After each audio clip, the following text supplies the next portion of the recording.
Chers téléspectateurs du micro du pasteur Bobo, nous sommes avec Laurie Mabiala, pasteur qui vient des États-Unis d'Amérique. Nous sommes avec elle et nous allons un peu parler avec elle. Elle a fait beaucoup d'années aux États-Unis. Depuis 1986, elle est aux États-Unis. Elle était de passage à Bruxelles, à l'EIB, chez le pasteur Kibutu, et nous allons profiter pour la recevoir. Bonjour, pasteur Laurie Mabiala. Bonjour, papa Bobo. Quelle joie d'être ici. Moi, je vous ai présenté. Si on vous demandait à vous-même de le faire, comment allez-vous le faire? Le faire sur la diaspora. I present you. But if I ask you a question, Okay. how can you do to present yourself? How can Thank you. Do you want me to speak in English? Or French? first French? French. Ok, je suis pasteur Laurie Mabiala. J'ai étudié au Congo, à l'ECK, l'école secondaire de Kangou, au Bas-Congo. Merci.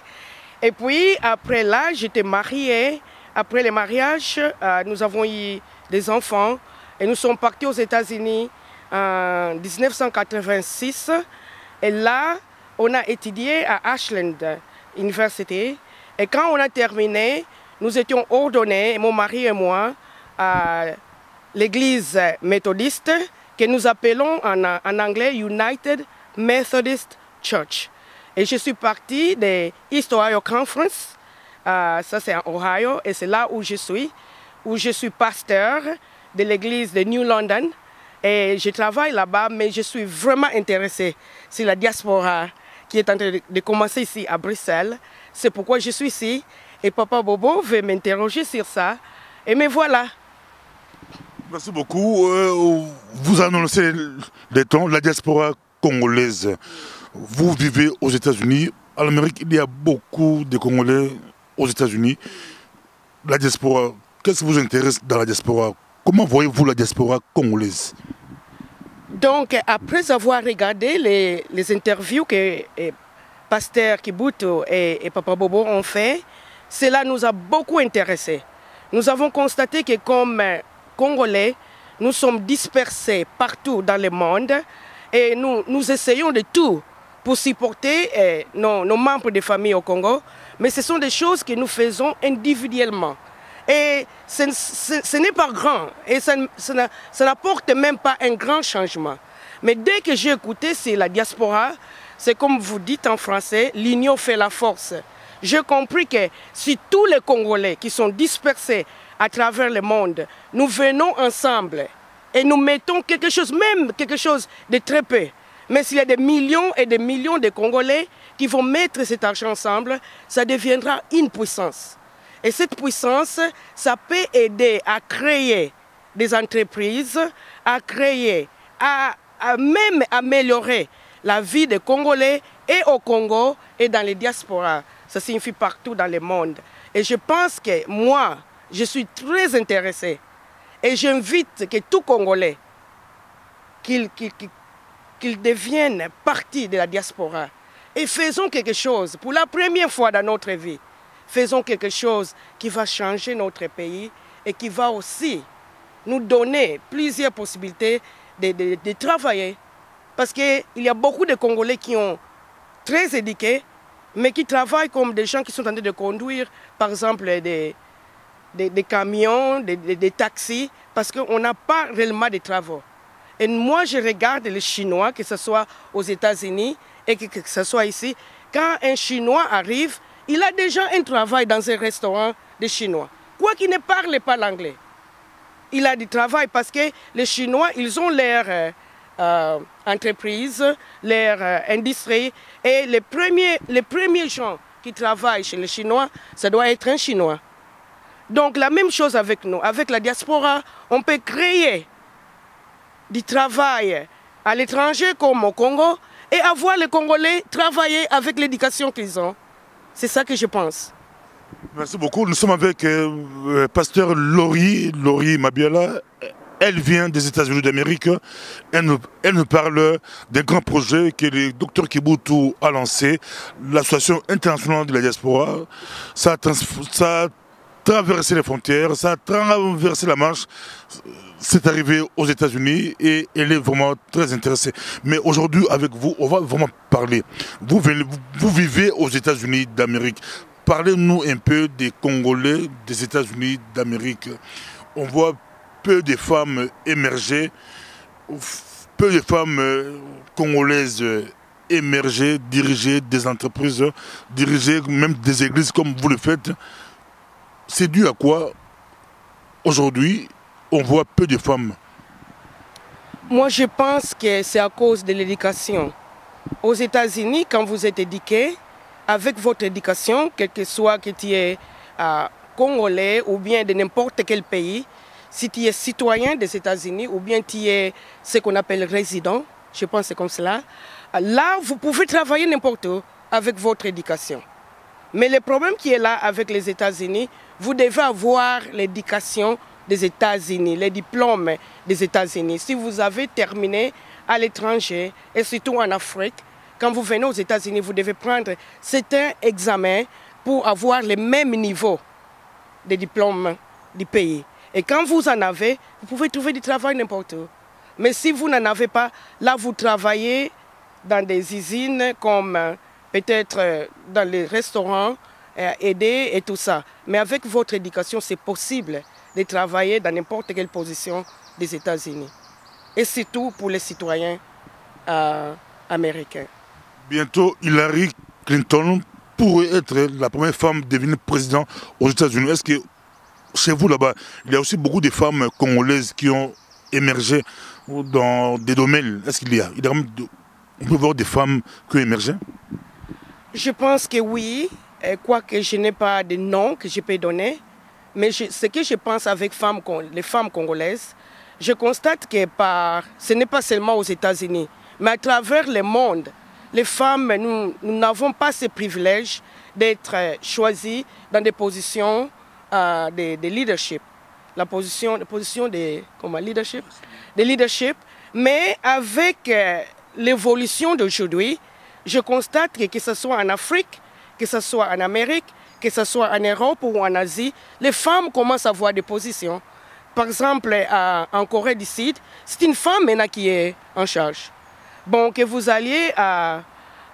Où c'est Libéria, je pense que c'est une femme qui est présidente. Bon, pour nous, les États-Unis, ça sera l'histoire. Hein? Si Hillary devient présidente, ça sera pour la première fois dans l'histoire des États-Unis. Une femme va prendre une grande position comme un leader du monde.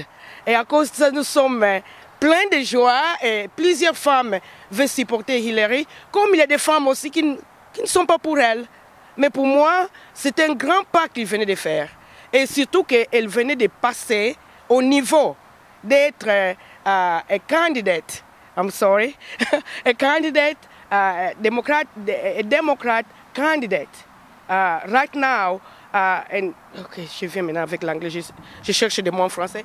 Pour le moment, c'est déjà l'histoire. Le fait qu'elle est en train de guider la partie démocratique, elle a déjà fait l'histoire des femmes aux États-Unis. Et nous croyons peut-être qu'elle va devenir présidente. Et là, ça va donner plus de courage. Et moi, j'encourage les femmes congolaises, quel que soit que vous êtes en Europe, n'importe où vous êtes, étudiez. Et la porte va s'ouvrir pour toi de servir n'importe où. Pour le moment, pour moi, je suis pasteur dans notre communauté, United Methodist, et je serve dans plusieurs positions de l'Église, même dans des positions qui sont au-delà, au-dessus de notre conférence. Par exemple, j'étais membre de la comité, comment est-ce que je peux dire ça? En anglais, nous disons ça Board of Ordained Ministry. Board of Ordained Ministry, c'est un board... Comité de direction des anciens... Oui. Ok, donc j'étais parti, j'ai travaillé pendant 7 ans dans ce board où on interviewait des nouveaux pasteurs qui venaient et c'était nous qui décidions si vous devez devenir pasteur dans notre conférence ou pas. Et je suis arrivé au point de servir. Et c'est une comité qui est qui est au-dessus. Après, les bishops vient ce comité, et une comité de toute une conférence de plus de 1000 églises. Et j'étais choisi de servir là-bas. Pendant 7 ans, j'ai interviewé plusieurs Américaines pour servir, pour devenir pasteur dans notre conférence. Donc, Dieu, par sa grâce, m'a élevé à ce niveau-là. Et à cause de ça, moi, je ne pense pas, comme une femme, que nous ne sommes pas capables de servir et de faire de grandes choses. Donc ça dépend de votre détermination. Et même si vous n'avez pas l'éducation aujourd'hui, mais aujourd'hui la porte est ouverte, va à l'école, étudie tout ce que tu veux faire. Et si tu es une femme, va avec tes visions. Essaye de faire ton mieux. Ne reste pas toujours là, en dessous ou quelque part où tu ne fais rien. Car moi je crois qu'à nous tous, que ce soit les hommes, que ce soit les femmes, Dieu a un but. Il a des goals pour nous. Donc moi je veux que tout ce que Dieu t'a créé pour devenir quelqu'un ou quelqu'une dans ce monde. Donc fais tout pour que tu deviennes ce que Dieu t'a créé. Thank you very much, Pastor Lori Mabiala. You can speak English, French. Oui. Car l'émission sera suivie aux États-Unis d'Amérique, en Angleterre aussi. Beaucoup de Congolais de plus en plus parlent l'anglais. You can speak English and French.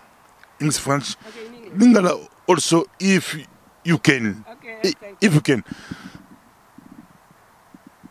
Many people say that Methodist Church is a white church. A white church.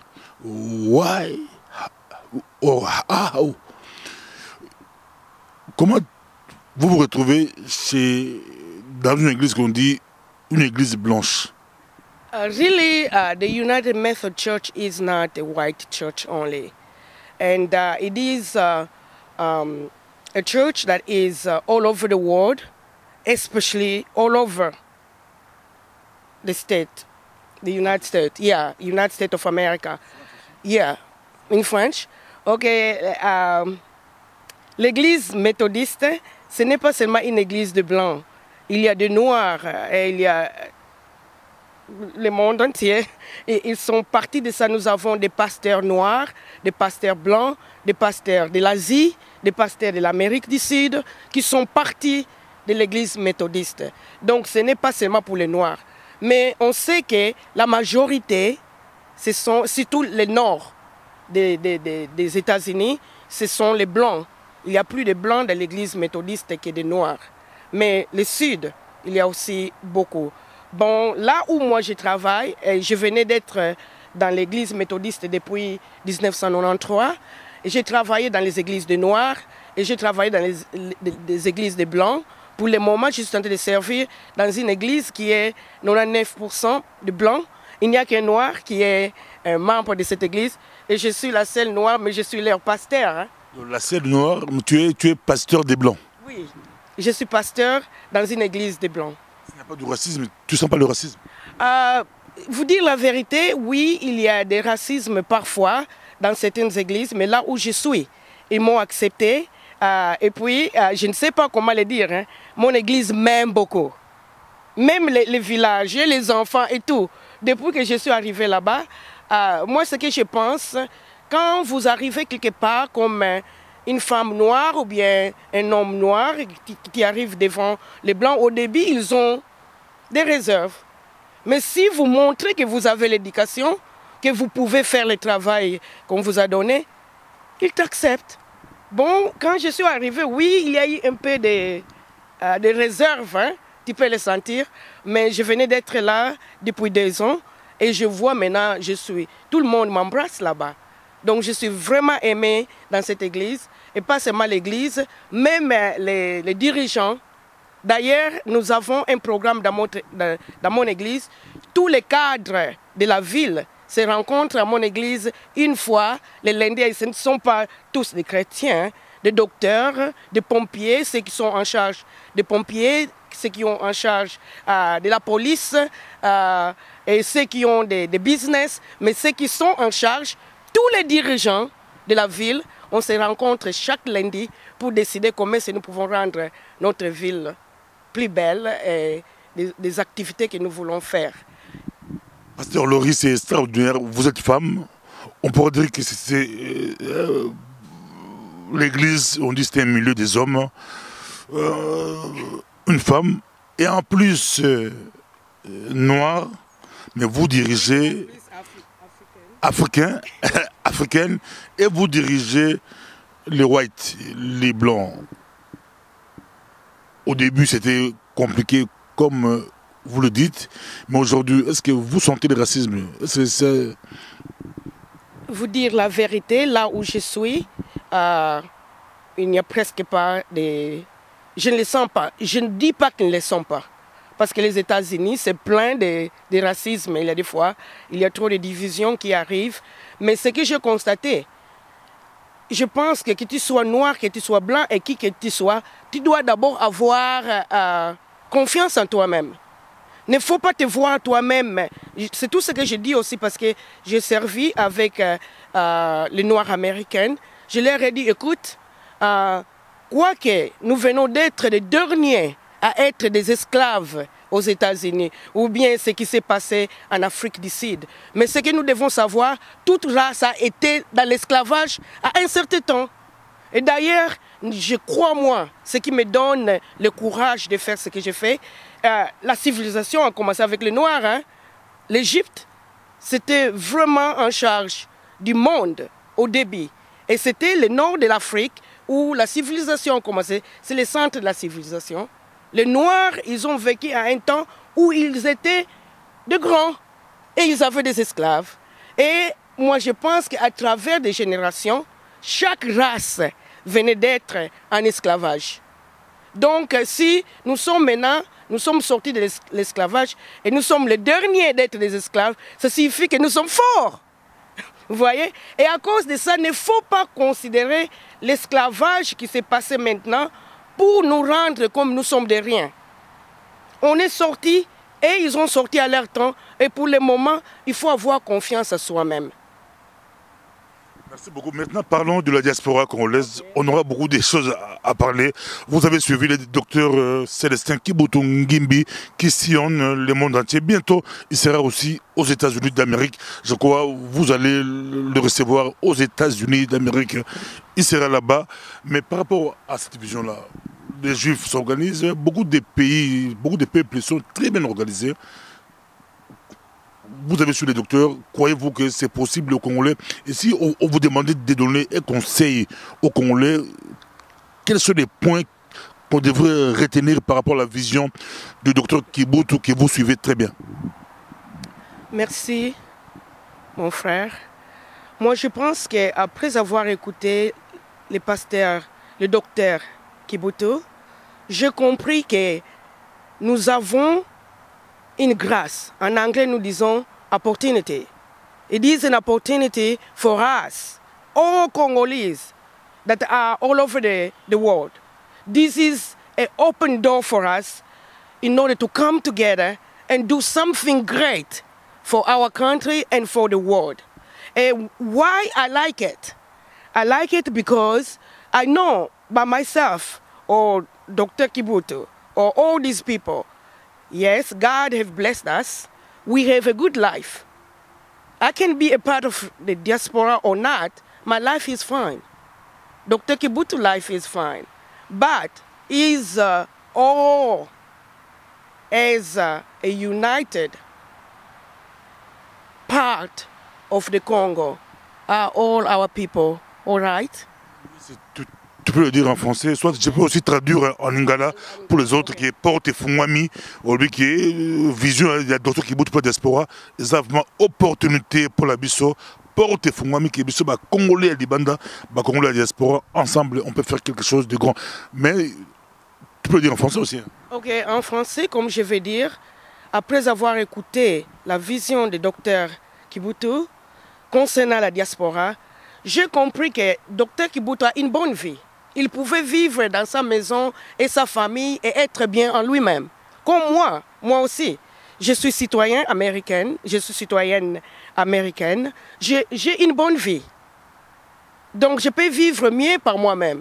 Mais si on reste égoïste, il y a beaucoup de Congolais, que ce soit au Congo et dans les diasporas, qui sont en train de souffrir. Et la vision qu'il a, c'est une vision qui va toucher la vie de tous les Congolais, ici, dans les diasporas et dans le monde. Comment? Moi, ce que je pense, que si tous les Congolais de la diaspora, j'ai écouté que nous sommes au nombre de 6 millions. Bon, prenons que les 6 millions décident seulement de donner $100 par an. Un $100 pour moi, c'est rien. Je peux bouffer $100 dans un jour. Mais si je prends ces $100, je les mets dans les diasporas et 6 millions de gens dont les mêmes choses, ça devient une puissance, un grand nombre d'argent que je n'aurai jamais. Et avec ces fonds, on peut faire des constructions, on peut acheter même des avions, pourquoi pas, construire des malls où il y a de bonnes choses, acheter des moyens de transport en commun qui va changer la vie du Congo et de la diaspora. Et puis ça va nous donner aussi une puissance et une force d'avoir la voix. Une voix de parler quand le monde entier se réunit pour décider des choses. Pour notre pays ou partout, la diaspora congolaise sera puissante. Parce qu'en anglais, nous disons, celui qui a l'argent, c'est celui qui conduit. C'est lui qui décide. Si nous, la diaspora congolaise, nous allons mettre les paix que nous avons ensemble et que ça devienne des millions, là, ça va nous donner la voie de diriger, de décider, et nous aurons une partie dans le monde. Et nous pouvons transformer notre pays comme nos vies à l'étranger. Prenons qu'on construit une mall ici, par les Congolais, par la diaspora, ici en Belgique. Et on décide à partir d'aujourd'hui, les Congolais d'abord, qui vont travailler. C'est comme cela que sont les Chinois. Hein. Quand vous allez chez les Chinois, ce sont les Chinois qui travaillent. Et d'ailleurs, ils invitent même des Chinois de leur pays qui ne parlent même pas la langue. Et quand ils entrent dans leur restaurant, ce sont les Chinois qui vous servent. Peut-être ça va créer, pas peut-être, j'ai cette foi qu'on peut créer des travaux pour la diaspora et pour les Congo. Et ça va nous donner une partie dans le monde entier. Et parmi les grands et les géants et les auteurs de ce monde, nous aurons une place. Nous aurons une voix. Et à cause de ça, je suis très intéressé. Je suis prêt pour moi d'être partie de la diaspora. Et j'appelle tous les Congolais. Viens que nous soyons ensemble. En français, on dit l'union fait la force. Venons ensemble et élevons les Congolais. Élevons notre Congo. Et comme nous disons en anglais, que Dieu vous bénisse. God bless you. We want to give you an opportunity to speak in English for those who speak English. Mais donc, nous terminons ici. Vous dites que aujourd'hui, les Congolais de l'étranger, les Congolais de la diaspora, nous avons l'opportunité, nous avons la chance, nous avons la grâce de mettre l'argent ensemble et de faire de grandes choses. Parce qu'avant, chaque personne envoyait de l'argent au Congo. Et d'ailleurs, c'est la diaspora qui supporte le Congo. Hein. Mais d'une manière, la diaspora, nous sommes la force qui est tentée de soutenir les gens au Congo aujourd'hui. Moi, j'ai une grande sœur et un petit frère. À tout moment, ils demandent toujours, il faut m'aider en ceci, on voit l'argent pour la nourriture, pour les loyers et tout ça. Mais ça n'a jamais apporté un grand changement au pays. Mais si nous mettons l'argent ensemble, et d'ailleurs, on ne demande même pas que tu donnes tout ce que tu as. 100 € ou $100 par an. Ça, c'est rien. Donc, chaque Congolais partout dans le monde est capable de donner ça. Imagine ce que nous pouvons faire avec cet argent. Nous pouvons transformer notre pays. Pastor Mabiala, are you proud to give 100 €, $100 na diaspora? Not only proud, I'm ready. I want really to give because I love my country and I love my people. And I'm proud to be an American too. And but it is a privilege for me to be a Congolese and become a citizen of America. But in order to help my country, I'm so ready. I cannot wait to send that $100 and to see what it's gonna do in this world. Pasteur Mabiala, aza ready, aza prête, aza d'abord fier, il y a américaine, les américaines, mais un peu fier de l'eau, aza mbongo naie, a tchengo pour la diaspora, bah bika 100 €, $100 na caisse ya diaspora, au plus si kaka, il y a déjà fier, aza prête, à peu ça ouaye. Partout où vous allez, là partout où vous êtes, c'est le moment, c'est le temps de Dieu.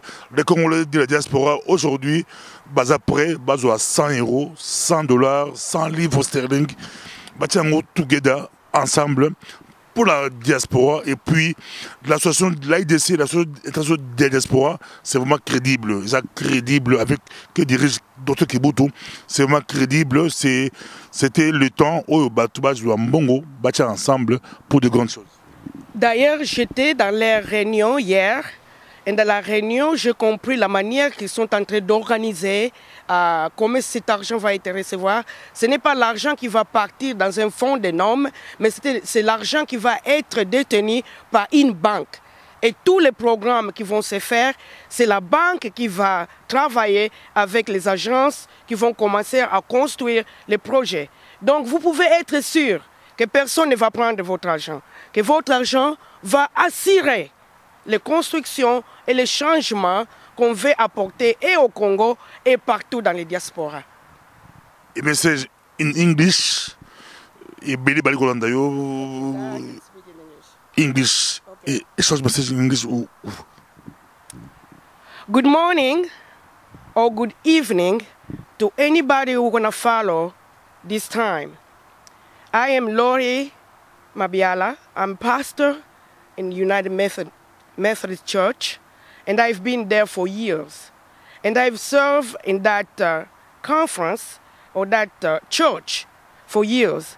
And I have seen great things that the church does that a local church cannot do.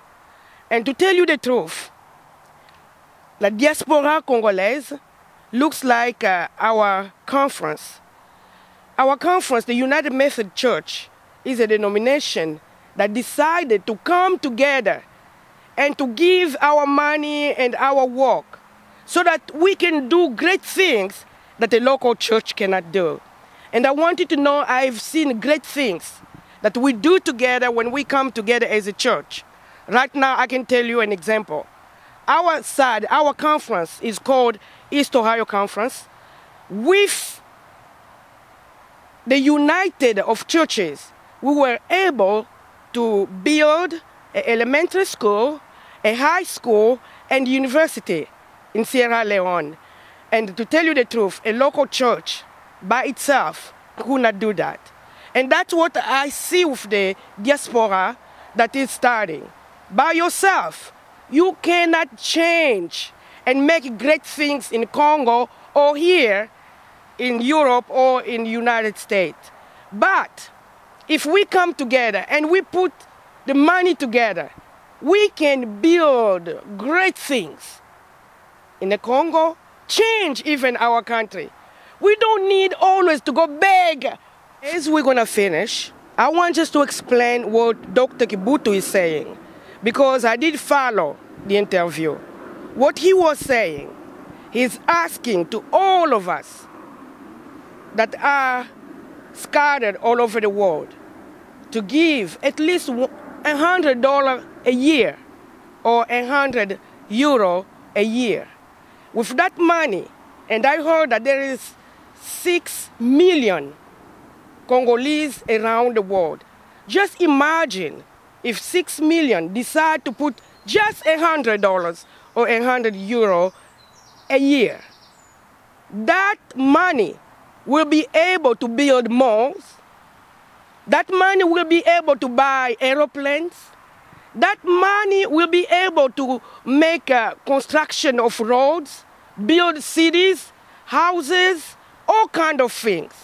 And matter of fact, I loved what he said.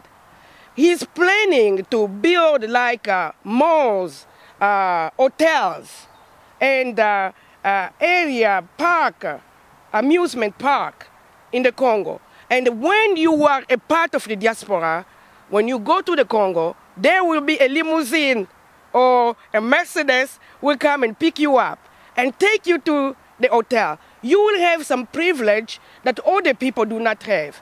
And you can go to the Congo with confidence that nobody gonna maybe steal your things, or maybe I don't know where I'm gonna go, or maybe life is not gonna be better, but that's gonna be better. Imagine that. And not only that, maybe you are working in a restaurant and you have a degree that you finished in university and there is no job that can take you. We are planning with the diaspora to build jobs like the Chinese, like the Jewish people. We're gonna build kind of factory and all kind of things, and you can work there. Congolese first, and all the other will be a part of it too. But that will give you the opportunity to work for the education that you received. And all I'm asking to all the lady Congolese, go to school, study. This is a time for us to lead. This is a time for us to do what we're called to be, because I believe that God has a plan for you. Thank you very much, Pastor Lori. It is a time for us to lead. Soon, we are going to meet again in USA, and on va se voir très bientôt aux États-Unis, et ça sera une émission là-bas avec vous aux États-Unis d'Amérique. Ça a été un plaisir pour nous de recevoir Pasteur Lori Mabiala, qui nous vient tout droit des États-Unis. C'est une femme qui dirige une église, on dit blanche, église méthodiste à Ohio, aux États-Unis d'Amérique, et elle va rentrer bientôt. Elle nous a parlé de la diaspora congolaise. On peut s'organiser, de la vision du pasteur Kibutu. Aujourd'hui, les Congolais de la diaspora, nous avons l'opportunité de mettre notre argent ensemble, 100 €, 100 livres, 100 $ par an, ensemble. Et ensemble, comme a dit Pasteur Lori Mabiala, on peut faire des grandes choses ensemble. On peut créer des entreprises, on peut faire comme les Chinois, on peut faire comme les Juifs, on peut faire comme d'autres peuples, on peut le faire ensemble, c'est possible. Elle a dit, elle est, on dit ready, elle est prête, elle est proud, elle est fière, elle est prête à dire bon, on a déjà, elle sera causé là. Nancy, banque, déjà, compte à banque, ça sera très bientôt, c'est très bientôt, c'est très bientôt. Oui, il y a plusieurs personnes, même aux États-Unis, quand on parle de la diaspora, ils disent mais quand est-ce que je dois donner l'argent? On attendait.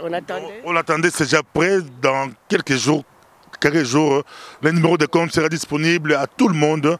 Il y aura des conférences, il y aura des campagnes, et on peut commencer déjà à mettons ensemble, et on peut faire de grandes choses. Merci beaucoup, Pasteur Lori Mabiala.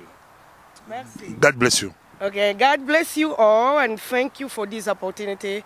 And I hope that I will talk to you another time.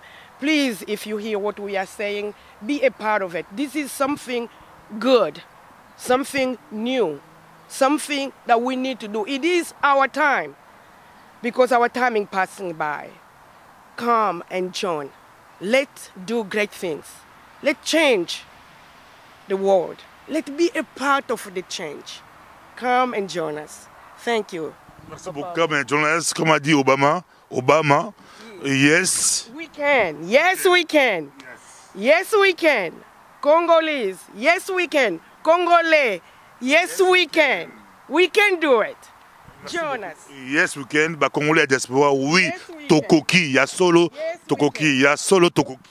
Yeah. Il y a solo Tokoki. Merci beaucoup. Kozala makasi, kozala bon ensemble, kozala ba minele, kozala ba entreprise. Yes, we can, comme a dit Lori Mabiala. Yes, we can. Thank you very much. Thank you very much. We're gonna make it. God bless you.